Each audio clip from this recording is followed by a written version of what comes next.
एक पक्षी था जो रेगिस्तान में रहता, बहुत बीमार, कोई पंख नहीं, खाने पीने के लिए कुछ नहीं, रहने के लिए कोई आश्रय नहीं था। एक दिन एक कबूतर उधर से गुजर रहा था। उस बीमार और दुखी पक्षी ने कबूतर को रोका और पूछा, तुम कहाँ जा रहे हो? उसने उत्तर दिया, मैं स्वर्ग जा रहा हूं। बीमार पक्षी ने कहा, कृपया मेरे लिए पता करें, मेरी पीड़ा कब तक समाप्त हो जाएगी? कबूतर ने कहा, निश्चित ही मैं पता करूंगा। कबूतर ने इतना कहकर बीमार पक्षी से विदा ली। कबूतर स्वर्ग पहुंचा और प्रवेश द्वार पर देवदूत को बीमार पक्षी का संदेश दिया। देवदूत ने कहा, पक्षी के जीवन में अगले 7 वर्ष तक इसी तरह कष्ट लिखा हुआ है। उसे ऐसे ही 7 वर्ष तक कष्ट भोगना पड़ेगा, तब तक उसके जीवन में कोई खुशी नहीं है। कबूतर ने कहा, जब बीमार पक्षी ये सुनेगा तो वह निराश हो जाएगा। क्या आप इसके लिए कोई उपाय बता सकते हैं? देवदूत ने उत्तर दिया, उससे कहो कि इस वाक्य को हमेशा बोलता रहे, इन सब के लिए भगवान तेरा शुक्र है। वापसी पर जब वह बीमार पक्षी कबूतर से फिर मिला तो कबूतर ने उस स्वर्गदूत का संदेश दिया। 7-8 दिनों के बाद कबूतर जब फिर उधर से गुजर रहा था, तब उसने देखा कि पक्षी बहुत खुश था। उसके शरीर पर पंख उगाए थे। उस रेगिस्तानी इलाके में एक छोटा सा पौधा लगा हुआ था। वहां पानी का एक छोटा सा तालाब भी बना हुआ था। चिड़िया खुश होकर चहचहा रही थी। कबूतर चकित था। देवदूत ने कहा था कि अगले 7 वर्षों तक पक्षी के लिए कोई खुशी नहीं होगी। इस सवाल को ध्यान में रखते हुए कबूतर स्वर्ग के द्वार पर देवदूत से मिलने पहुंच गया।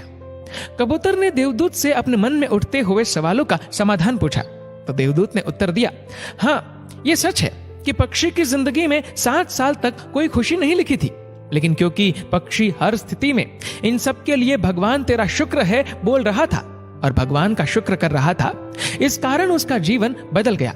जब पक्षी गर्म रेत पर गिर गया तो उसने कहा, इन सब के लिए भगवान तेरा शुक्र है। जब यह उड़ नहीं सकता था तो उसने कहा, इन सब के लिए भगवान तेरा शुक्र है। जब उसे प्यास लगी और आसपास पानी नहीं था तो उसने कहा, इन सब के लिए भगवान तेरा शुक्र है। जो भी स्थिति हो, पक्षी दोहराता रहा, इन सब के लिए भगवान तेरा शुक्र है।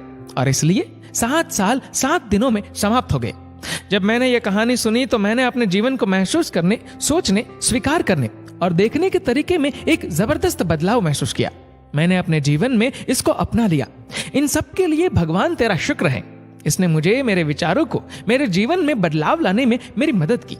उदाहरण के लिए, अगर मेरा सिर दर्द करता है तो मुझे लगता है कि मेरा बाकी शरीर पूरी तरह से ठीक और स्वस्थ है और मैं कहता हूं, इन सब के लिए भगवान तेरा शुक्र है। और मुझे लगता है कि सिर दर्द मुझे बिल्कुल परेशान नहीं करता। इस भगवान के शुक्राने का मेरे जीवन पर वास्तव में गहरा प्रभाव पड़ा। मुझे लगने लगा कि मैं कितना धन्य हूँ, मैं कितना खुश हूँ, जीवन कितना अच्छा है।